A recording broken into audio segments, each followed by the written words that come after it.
welcome back to another episode of Jim's Farming. It's been a little while since I last posted a video. I haven't really been doing anything particularly exciting, to be honest.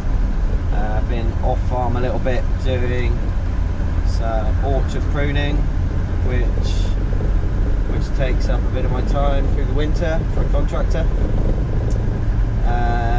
Just now coming up to Christmas, so a few, with COVID allowing, a few social events and things like that going on, and yeah, kind of a bit difficult to fit things in a few hours a day like we have at this time of year. I think we're just about approaching the shortest day.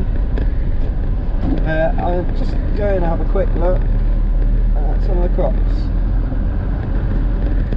Just up the road with the oilseed rape, and it is a pretty miserable, cold, foggy day. Can't really see a whole lot. Yeah, I haven't been up here for probably a week, I suppose. Hasn't changed a whole lot, to be honest. Still a few pigeons about, but yeah, I just want to come and have a quick look. So you might have seen in one of my previous videos, I was spraying this. I'm not really sure actually. I showed a whole lot of I think I was spraying the cereals actually, but yeah, I went on and sprayed the rape. It had, this field in particular had herbicide, which was because there was quite a lot of cleavers, so that's a kind of roll on from when we had a cover crop on here, summer cover crop the other year, and this was actually the only cereal field that I had to spray for cleavers back last sort of spring.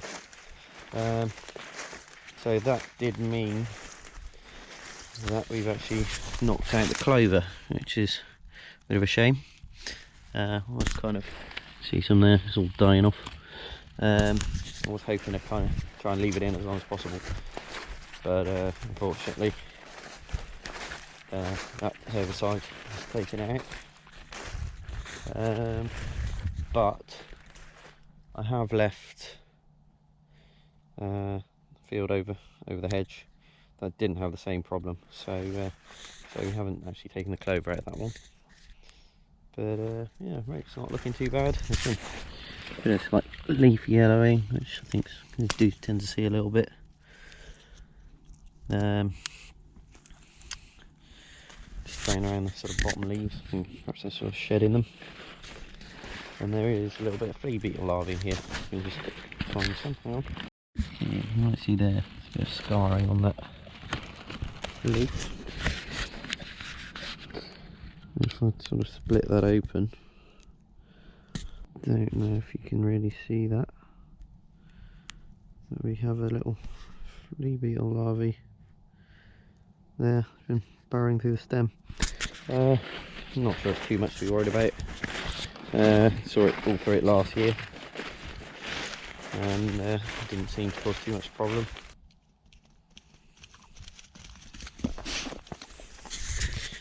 So just over on the oats, looking pretty good here. Well, yeah, you look down here and you see all the patches. You look down the field, always does seem to look a lot worse in the camera lens, as I said before. But looking across there, pretty green, plenty thick enough. God, it's a real dank day. Wheat's also looking pretty good.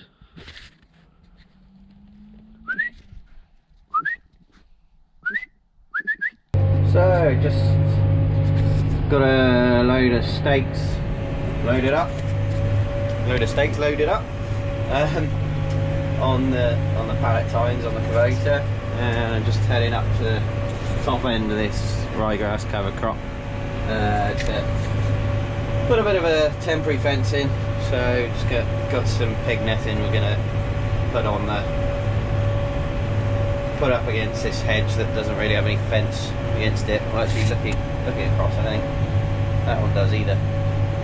Got that fence there, that hedge had a fence. Probably electric fence, that one. Yeah, so anyway, yeah, just on doing that. I'll just go and lay out the stakes quietly. I think measured it on Google Maps, it's about 200 metre stretch, 180, 200 metres, thereabouts. So yeah, I'll go and drop the stakes off and then we'll get those pushed in with the pallet tines.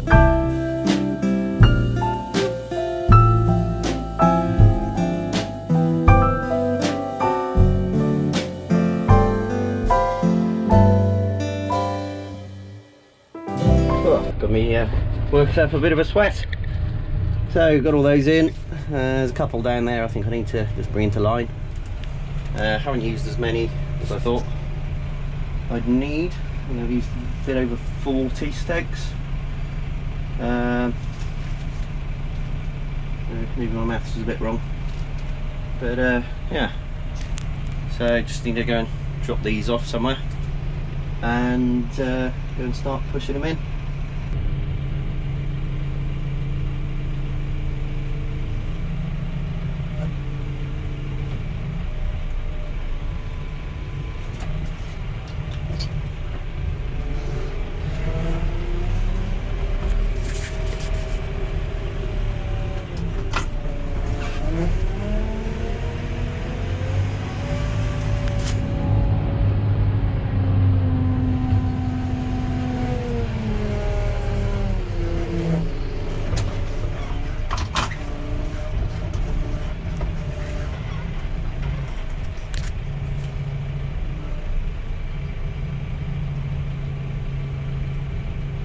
So we got just over half of it fenced. Stakes are in various different heights, but no, it's pretty firm. Got it stapled up as well. And strained. Quite handy. The quad bike's got a winch on it, so I've got a couple of bolts we strap to the end of the wire and pull it up tight with that. And then borrowed this off someone and it is absolutely fantastic. Literally bang bang bang, job's a good one.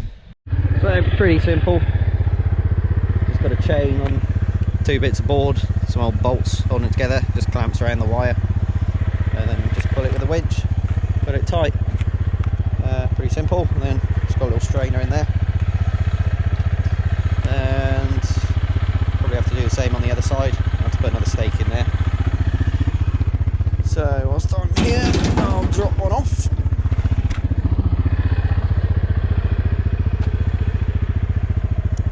And yeah, we'll put that on, got another roll of wire down the other end. I'll just strain it back this way. Not sure what happened with that one. It's on the wonk. Anyway, these little narrow posts, they sink in really quickly. It'll be alright. Doesn't need to be too tidy. Don't want to spend too much time on it because it's gonna have to be pulled out in the spring.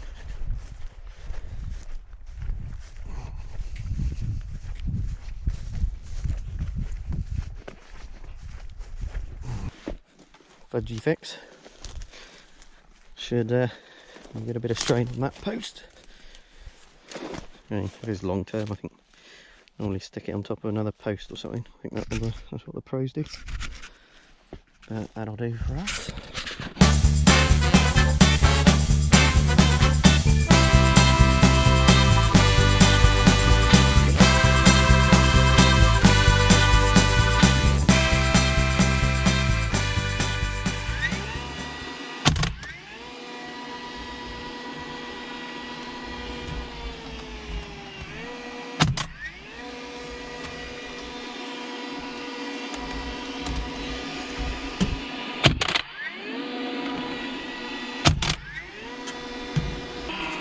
It is a beast.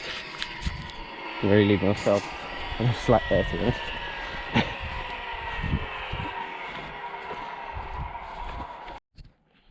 So got that one in. And just getting this clamped on there. Yeah! The old chap. Just pulling the wire in a bit tighter.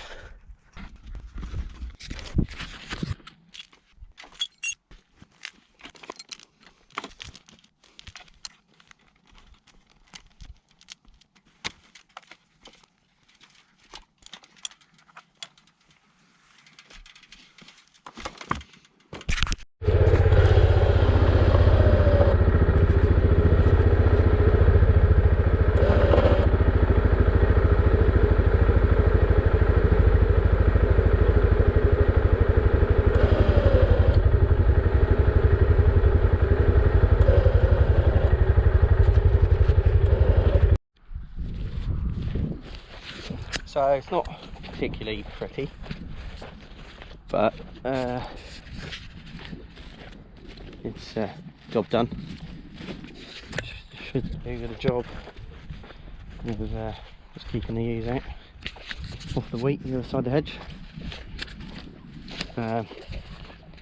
Yeah, obviously all the stakes are different lengths and something, but it'll have to all be ripped out. So don't make too good a job of it. So yeah, got that strained up, stapled in. That staple gun is absolutely fantastic. It's quite expensive as well, I understand. There we go, joined up in the middle, strained down to the end. So yeah, just about 200 metres I think. Right, so I can get this kit unloaded. And yeah, so hope you've enjoyed watching. Thanks for watching, and I'll catch you on another episode of Jim's Farming sometime soon. Hope you all have everyone who's watching has a nice Christmas, hopefully COVID free. And it does seem to be getting about a bit. My folks had it about a month ago. They quite fortunately didn't suffer too badly, but yeah, it's yeah, funny old times. So yeah, happy Christmas, happy New Year, and I'll catch you soon.